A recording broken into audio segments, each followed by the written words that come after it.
Әрбір адам бақытты болуға лайықты. Бірақ бұл мүмкіндік барлығына бірдей оңай берілмейді.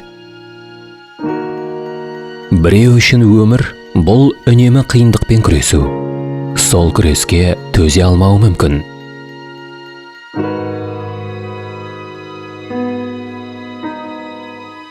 Біз әлемнің қара және ақ болып бөлінбейтініне сенеміз. Біз әрбір адамға көмектесіп, оның бақытты болуына сенеміз.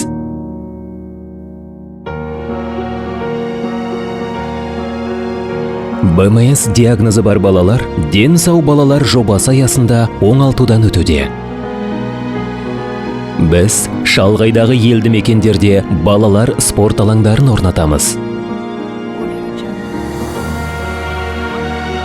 Әрекет жобасы көп адамға өз кәсібін және тұрақты табысын табуға көмектеседі.